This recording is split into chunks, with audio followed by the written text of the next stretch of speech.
Welcome back to 12 to Your Health. I'm Dr. Derek De Silva. This week's topic is one many find embarrassing to talk about because of the part of the body that's affected. We're talking about hemorrhoids, one of the most common ailments out there. In fact, as many as half of all adults have dealt with this by the time they hit age 50. Joining us to talk about this important subject is Dr. Robert Schumann, a gastroenterologist at St. Barnabas Medical Center in Livingston.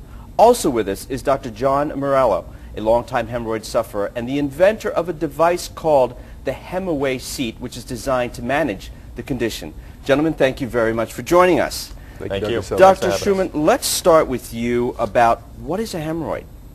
All right, Dr. Silva, a hemorrhoid is a swollen or inflamed blood vessel in the internal part of the colon, the anal rectal area.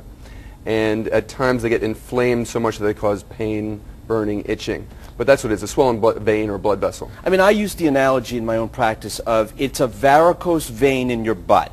All right? I mean, is that an oversimplification? I think it's the proverbial pain in the butt, but that's exactly what it is. That's exactly what it is. What about, Dr. Morello, let me just ask you the question. I mean, this obviously is a little personal, but when did this happen to you? What happened? What symptoms did you have? Unfortunately, the saying, necessity is the mother of invention, holds extremely true in this case.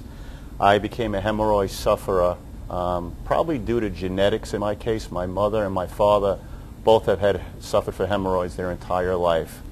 So basically I keep a good diet, and I basically experienced the symptoms and experienced external hemorrhoids and sought the traditional route that many people to try to cure or help these hemorrhoids, and it really wasn't effective in my case whatsoever. Well, let's go over to that then, Dr. Schumann, and say, what are some of the symptoms of hemorrhoids?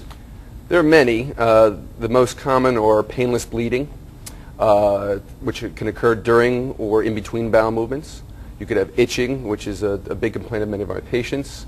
Certainly when they become rather inflamed, it's very painful and uncomfortable.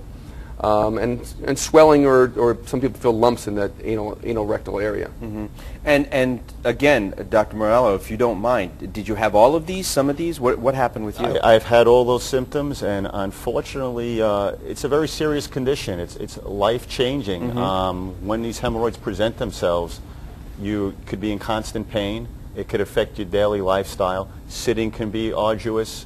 Daily activities can be arduous. And while these hemorrhoids are presenting themselves, it definitely is a very painful, life-altering condition. Yeah. What about diagnosis? How do we make the diagnosis when this thing happens? What do we need to do? Well, when a patient presents with certain symptoms highly suggestive of hemorrhoids, there's a few ways to do that. First, we examine the patient. We look at the bottom. We use what's called the digital rectal exam with our fingers if we don't see an external hemorrhoid. There are certain small procedures we do in the office called anoscopies, when you could look in with a very small device. And then, depending on the age of the patient and their symptoms, if it's unclear, there are procedures such as colonoscopies, which we utilize not to determine just if there's hemorrhoids, but we use a screen for other problems in the colon. I think the bottom line here is that any time you see blood in the rectal area, you really need to get followed up by your primary care or a gastroenterologist. Absolutely. You don't want to let rectal bleeding go unnoticed. Right, because it's not always could be hemorrhoids, could, God forbid, something else. What about causes? What are the causes of hemorrhoids? Well, hemorrhoids affect so many people, and there's many causes. First and foremost is when people are constipated and straining. If they strain, that increases pressure in those veins. Sometimes you have diarrhea if you're going too much and wiping a lot. Sitting for long periods of time can cause bleeding. We see that in truckers, we see it in bikers. They're called saddle sores in bikers. If you're obese, just being overweight can cause it. And probably the most common thing is pregnancy. Both during the pregnancy and after delivery, we see hemorrhoids very commonly present.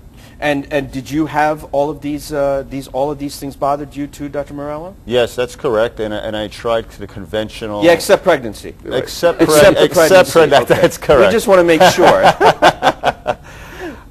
Yes, I did, and it's an embarrassing condition. And even being a doctor, when they presented themselves for the first time, it was almost a mystery to myself until I realized I did have hemorrhoids. Tried the ointments, the salves, went on the internet, tried the conservative, non-invasive treatments. Maybe a little relief, a little relief from itching, until I had to go see a physician for a more invasive procedure. Obviously figure out what was going on. What about Correct. treatments, Dr. Schumann? What do you do? How do you manage these people? Well, I think there's a few things. People who've had them, we want to prevent them. So we advise a high fiber diet. You should get between 20 and 25 grams of fiber a day.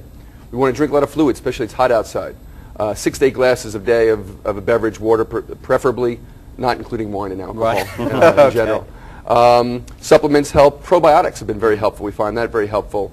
And then once they're more active, there's conservative methods of treatment. We utilize over-the-counter preparations, topical creams, suppositories, and whatnot. And then, there are more aggressive treatments once they're very active. Right. Dr. Morello, you were instrumental in the development of this, which is very interesting. And we have a graphic on this that we'd like to show some people. Tell us a little bit about this and what this is. Sure, that's the hemaway seat, which I invented. It's a FDA-cleared product. We have patents overseas, patent pending in the United States at this point. And actually what it is, it's so simple that people almost are amazed how it works. So what's going on here? The individual will sit on the seat when he has external hemorrhoids presenting themselves. By merely sitting on the seat, your own body weight with the designed shape of the hemaway seat will allow almost a vacuum effect in the anal-rectal area, and the hemorrhoid will actually retract back inside the body. Mm-hmm. It's hands-free, it's painless, and once the hemorrhoid is back in your body, and I'm sure you doctors can attest to that fact, mm-hmm. The healing process starts, and bleeding and pain immediately subsides. Now, this is not a seat to sit and have a bowel movement on. This is a seat to sit on once you have the hemorrhoid, once you've had your bowel movement, etc. That's correct, doctor, and it's funny you mention that because people say, how do I go to the bathroom on that? And that's not what it's for. Mm-hmm. It's for after the hemorrhoids come out to sit on the seat, and it just conveniently sits over the toilet seat because that's a very convenient place to treat this condition. Right. I mean, you've seen this work? Absolutely. Yeah. It's people who've tried other things, more aggressive treatments, and they come back often. This is a painless, easy to utilize technique, and it works. Thank you, gentlemen, for joining us. Congratulations with the great work. Thank you very much for having us. And folks, once again, if you have any questions or comments about today's interview, or if there's a topic you'd like to see discussed in our program, email your thoughts to us at 12toyourhealth@news12.com.